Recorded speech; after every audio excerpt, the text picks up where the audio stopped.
प्रिय छात्रों नमस्कार। आपके अपने चैनल फ्री ऑनलाइन कोचिंग में आपका एक बार फिर स्वागत है। आज हम लोग प्रश्नावली 3.3 का प्रश्न क्रमांक 3 का दूसरा प्रश्न करेंगे। इसमें दिया गया है दो संपूरक कोणों में बड़ा कोण छोटे कोण से 18 अधिक है, दोनों कोण ज्ञात कीजिए। तो सबसे पहले आपको यहाँ पर देखना है संपूरक कोण लिखा हुआ है। संपूरक कोण ऐसे कोण होते हैं जिनका योग 180 होता है, उन्हें हम संपूरक कोण कहते हैं। आपको याद रखना है संपूरक कोण किसे कहते हैं, ऐसे कोण जिनका योग 180 होता है। तो सबसे पहले तो हम मान लेते हैं कि वे कोण, चूँकि सबसे आखिरी में लिखा है दोनों कोण ज्ञात कीजिए, तो ऐसी स्थिति में जब हमें कोण पता ना हो तो हम मान लेते हैं माना वे कोण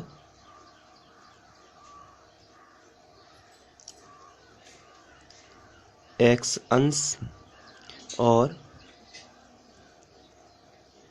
वाई अंश हैं।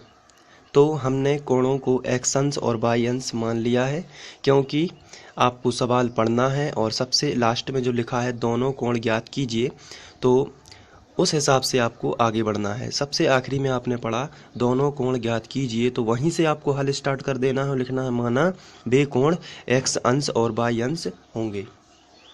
इसके बाद दो संपूरक कोणों में बड़ा कोण छोटे कोण से 18 अधिक है। इसमें सबसे पहली बात तो ये है कि संपूरक कोण आखिर कहलाते क्या हैं। मैंने आपको पहले भी बताया है जिनका योग 180 होता है उन्हें संपूरक कोण कहते हैं। तो चूंकि x व y दोनों संपूरक कोण हैं, इसलिए दोनों का योग कितना होना चाहिए, 180। तो हम यहाँ पर लिखेंगे प्रश्नानुसार और इसके बाद लिखेंगे फर्स्ट शर्त से। फर्स्ट शर्त तो यही है हमारी कि दोनों कोण कैसे हैं, संपूरक हैं। दोनों कोण संपूरक हैं, इसका मतलब ये भी हो जाता है कि दोनों का योग कितना है, 180 है। तो हम यहाँ पर आगे बढ़ेंगे और लिखेंगे एक्स अंश यानी कि x प्लस वाई बराबर कितना हो जाएगा, 180, क्योंकि दोनों का योग जो है वो कितना है, 180, क्योंकि दोनों कोण कैसे हैं, संपूरक हैं। इसको हम समीकरण 1 बना देंगे। इसके बाद सेकंड शर्त से लिखेंगे,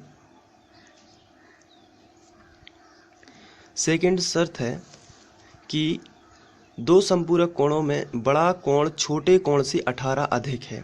अधिक है इसका मतलब ये है कि उन दोनों कोणों में 18 का अंतर है, एक 18 कम है और एक 18 ज़्यादा है।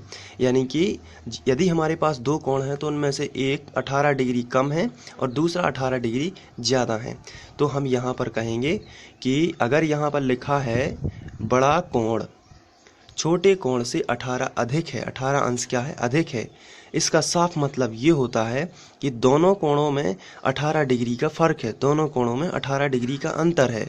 और अंतर शब्द के लिए हम लोग ऋण चिन्ह का यानी कि माइनस चिन्ह का उपयोग करते हैं। तो यहाँ पर हम माइनस चिन्ह का यूज कर लेंगे। दोनों कोणों यानी कि एक्स और वाई में 18 का अंतर है। कितने का अंतर है, 18 का अंतर है, यानी कि माइनस है। तो इस तरीके से आपको समीकरण 1 और समीकरण 2 बना लेना है। अब दोनों समीकरणों को आपको प्रतिस्थापन विधि से हल करना है। तो चलिए हम प्रतिस्थापन विधि से हल करते हैं। प्रतिस्थापन विधि में हम शुरू करते हैं समीकरण 1 से, और समीकरण 1 है हमारा x प्लस वाई बराबर 180। ये हमारा समीकरण 1 है। तो यहाँ पर आप देख रहे हैं कि हमें x का मान निकालना है। तो जब हमें x का मान निकालना है तो यहाँ पर जो धन का y है इसका पक्षांतर आप इस तरफ करोगे। तो यहाँ पर चूँकि y का पक्षांतर हो चुका है, x यहीं पर रहेगा, तो हमको इसी तरफ लिखना पड़ेगा बराबर 180। और ये धन का जो y है यानी प्लस का जो y है इसका पक्षांतर आप इस तरफ करोगे तो ये माइनस का y हो जाएगा, और इसको हम समीकरण 3 बना देंगे। तो इस हिसाब से आपने x का मान निकाल लिया। जब भी यहाँ पर x अकेला होता है तब आपको समझ जाना है कि अब आपको समीकरण 3 बना देना है। अगर यहाँ पर 2 लिखा है तो आप उसे बटे में करेंगे यानी भाग में करेंगे, यदि 3 लिखा है तो उसे भाग में करेंगे, फिर उसके बाद उसको समीकरण 3 बनाना है। कहने का मतलब ये है कि यहाँ पर आपको x अकेला ही छोड़ना है। अभी जो x का मान आया है 180 माइनस वाई, ये पूरा का पूरा मान आपको समीकरण 2 में रख देना है। तो रखते हैं x का मान समीकरण 2 में प्रतिस्थापित करने पर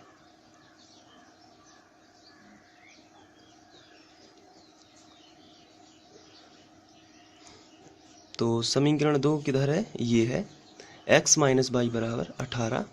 तो x का मान कितना है 180 माइनस वाई, तो यहाँ पर आप सबसे पहले लिख दोगे 180 माइनस वाई, और फिर उसके बाद ये x की जगह पर पूरा लिख चुका है, उसके बाद लिखा है माइनस वाई, तो आप यहाँ पर लिखोगे माइनस वाई बराबर में आएगा 18। अब इसको सॉल्व कर लेते हैं। तो 180 माइनस वाई यानी वाई जो है उनको एक तरफ कर लेते हैं और जो संख्या है उनको एक तरफ कर लेते हैं।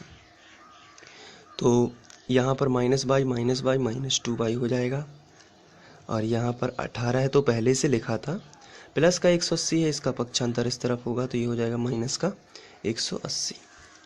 आगे बढ़ते हैं, माइनस का 2y बराबर 180 में से 18 जब जाएगा तो हमारे पास बचेगा माइनस 162। माइनस माइनस दोनों तरफ से कैंसिल आउट हो जाएगा, तो आएगा उत्तर 2y बराबर 162, क्योंकि माइनस माइनस कैंसिल कर दिया है हमने, तो हमारे पास मिलेगा y बराबर 162/2। जब हम इसको कैंसिल आउट करेंगे तो y बराबर आएगा 2 8 16 है, 2 एकम 2। ये y की वैल्यू आ चुकी है। अब ये जो y का मान है आप समीकरण 3 में रख सकते हैं, तो x का मान मिल जाएगा। तो हम लिखेंगे y का मान समीकरण 3 में रखने पर, तो हम y का मान समीकरण 3 में रख देते हैं। तो समीकरण 3 हमारा है x बराबर 180 माइनस वाई, तो यहाँ पर y की वैल्यू रख जाएगी, तो यहाँ पर हमें 180 सबसे पहले हमें ज्यों का त्यों लिख देना है, माइनस लगा है तो माइनस, y की जगह पर हमें कितना लिख देना है 81। तो x बराबर हमें मिलेगा, यहाँ पर हम इसको घटा लेंगे तो हमें मिलेगा 99। तो ये x का मान आया है 99 और y का मान आया है 81। तो हम लिखेंगे अतः वे कोण जो हमने x व y माने थे, तो वहाँ पर हम लिखेंगे अतः वे कोण x बराबर 99 अंश और y बराबर 81 अंश होंगे। तो इस तरीके से हम इसके कोण भी निकाल सकते हैं। तो आपको ये समझ में आ गया होगा और इसको आप नोट भी कर सकते हैं। नोट करने के लिए सबसे पहला स्टेप आपको क्या करना है, यहाँ से ये पहला है, आप यहाँ पर पॉज करके इसको लिख सकते हैं। इसके बाद ये दूसरा पेज और ये तीसरा, तो आप इसको नोट भी कर सकते हैं। और कक्षा 10वीं के सभी वीडियोस देखने के लिए आप फ्री ऑनलाइन कोचिंग सर्च करने के बाद चैनल की प्लेलिस्ट में जाएं, वहां पर आपको अलग से एनसीईआरटी गणित का जो प्लेलिस्ट बना हुआ है वहां से आप सभी वीडियो प्राप्त कर सकते हैं। वहां पर कक्षा 9th 10th 11th सभी के वीडियो उपलब्ध हैं, तो आप जिस भी कक्षा से हैं वहां से देख सकते हैं। 10th का भी आपको वहीं पर मिल जाएगा। Thank you.